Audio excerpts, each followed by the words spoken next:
তো নমস্কার বন্ধুরা, আজকের এই ভিডিওতে আমরা শিখব চারকোনা জমি কিভাবে একদম সহজ পদ্ধতিতে পরিমাপ করা হয়। তো বন্ধুরা, চারকোনা জমি আমরা যখন পরিমাপ করব তখন এই জমির আমরা চতুর্দিকের মাপ আমরা নিয়ে নেব। তো বন্ধুরা, মনে করেন এই জমিটির আমরা এখান থেকে এখান পর্যন্ত একটি মাপ আমরা নিয়ে নিলাম। তো এই মাপটি নিয়ে পেলাম আমরা, মনে করেন 592 ফুট পেলাম। আবার এখান থেকে এখান পর্যন্ত আমরা আরেকটি মাপ নিলাম। তো এই মাপে পেলাম আমরা 52 ফুট। আবার এখান থেকে এখান পর্যন্ত একটি মাপ নিলাম, মাপ নিয়ে পেলাম আমরা 602 ফুট। আবার এখান থেকে এখান পর্যন্ত ফিতাটি পেলাম আমরা 62 ফুট। তো আমরা দেখব এই জমিনে কতটুকু জায়গা আছে। তো প্রথমে আমরা কি করব, এই জমিটির আমরা গড় একটি দৈর্ঘ্য বের করব এবং গড় একটি প্রস্থ বের করব। তো প্রথমে আমরা এই জমিটির গড় দৈর্ঘ্যটা বের করে নেই। গড় দৈর্ঘ্য একদিকে পেলাম আমরা 592 ফুট, 592 ফুট যোগ অন্যদিকে দৈর্ঘ্য পেলাম আমরা 602 ফুট, 602 ফুট। তো এই দুইটির দৈর্ঘ্য যদি আমরা যোগ করি, যোগ করে হবে 1194 ফুট। তো গড় দৈর্ঘ্য বের করতে হলে আমরা এই 1194 কে আমরা, এখানে দুইটি দৈর্ঘ্য আছে, এই জন্য আমরা 2 দ্বারা ভাগ করব। 2 দ্বারা যদি আমরা ভাগ করি তাহলে এই জমিনের গড় একটি দৈর্ঘ্য বেরিয়ে আসবে। তো 2 দ্বারা ভাগ করার পর হবে 297 ফুট। এটা পেলাম আমরা এই জমিনের গড় একটি দৈর্ঘ্য। এবার আমরা এই জমিনের গড় একটি প্রস্থ বের করব। গড় প্রস্থ একদিকে পেলাম আমরা 62 ফুট এবং অন্যদিকে প্রস্থ পেলাম আমরা 52 ফুট। এই দুইটি প্রস্থ যদি আমরা যোগ করি, যোগ করে হবে 114 ফুট। এটাকে আমরা 2 দ্বারা ভাগ করব। 2 দ্বারা ভাগ করার পর গড় একটি প্রস্থ বেরিয়ে আসবে। তো 2 দ্বারা যদি আমরা ভাগ করি, ভাগ করে হবে 57 ফুট। তো এই জমিনের গড় প্রস্থ পেলাম আমরা 57 ফুট। এবার আমরা ক্ষেত্রফল বের করব, এই জমিনে কত স্কোয়ার ফুট এরিয়া আছে। তো ক্ষেত্রফল বের করার সূত্র হচ্ছে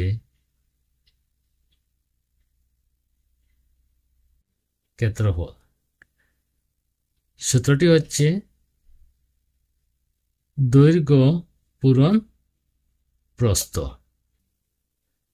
তো এই জমিনের গড় দৈর্ঘ্য পেলাম আমরা 297 ফুট, 297 ফুট এবং এই জমিনের গড় প্রস্থ পেলাম আমরা 57 ফুট।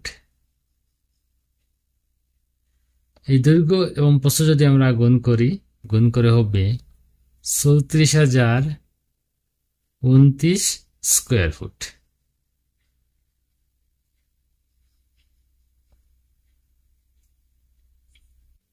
তো এই জমিনের স্কোয়ার ফুট পেলাম আমরা 34,029 স্কোয়ার ফুট। এটা পেলাম আমরা এই জমিনের এরিয়া। এবার আমরা দেখব এই জমিনে কত বিঘা, কত কাটা, কত শতক, কত ঘন্টা জমি আছে আমরা দেখব। তো এই হিসাবগুলি জানতে হলে প্রথমে আমাদের এই সূত্রগুলি আমাদের জানতে হবে। যেমন 1 বিঘা সমান হচ্ছে 14,400 স্কোয়ার ফুট আর 1 কাটা সমান হচ্ছে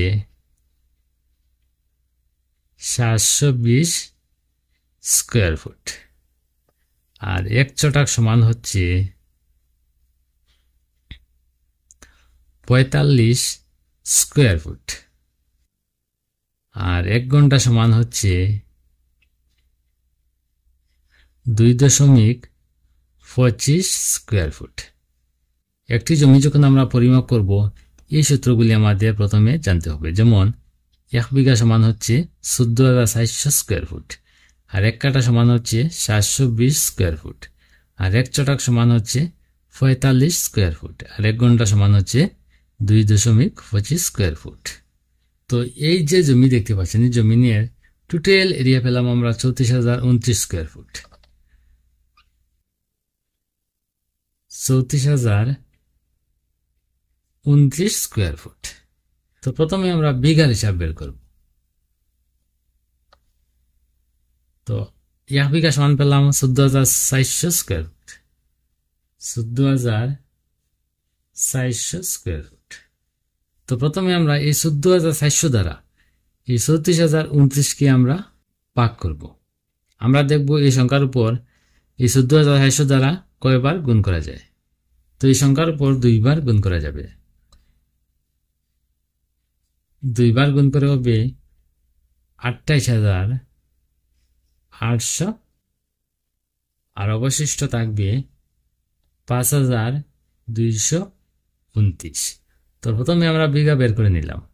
বিঘা বের হলো 2 বিঘা। এবার আমরা কাটার হিসাব বের করব। তো অবশিষ্ট এখানে থাকলো 5,229। এটাকে আমরা 1 কাটা সমান হচ্ছে 720 স্কোয়ার ফুট। 720 দ্বারা যদি আমরা ভাগ করি তাহলে কাটা বেরিয়ে আসবে। তো এই 720 দ্বারা যদি আমরা 5,229-এর উপর কয়বার গুণ করা যাবে আমরা দেখব। তো 720 দ্বারা যদি আমরা 5,229-এ যদি আমরা গুণ করি তাহলে 7 বার গুণ করা যাবে। তো পেলাম আমরা 7 কাটা। 7 বার যদি গুণ করি, গুণ করে হবে 7 720 হবে 5,040। অবশিষ্ট থাকবে এখানে 189। এবার আমরা ছটাক বের করব। তো 1 ছটাক সমান হচ্ছে 45 স্কোয়ার ফুট। 45 দ্বারা যদি আমরা গুণ করি তাহলে কয় ছটাক আছে এখানে তা বেরিয়ে আসবে। তো এই সংখ্যার উপর কয়বার গুণ করা যাবে এই 45 দ্বারা আমরা দেখব। তো 4 45 হবে 180, আর অবশিষ্ট থাকবে 9। তো এটা বেরোলো ছটাক। এবার আমরা ঘন্টা হিসাব বের করব। এখানে কত ঘন্টা জমি আছে। তো আমরা জানি 1 ঘন্টা সমান হচ্ছে 2.25 স্কোয়ার ফুট।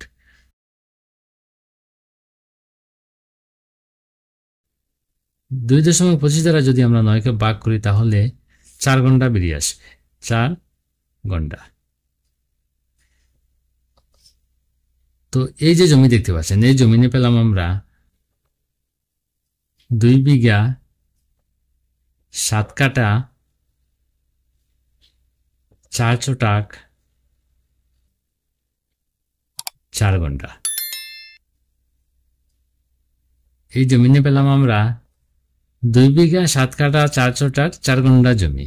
তো বন্ধুরা, আশা করি বুঝতে পেরেছেন একটি 4 কোণা জমি কিভাবে পরিমাপ করা হয়।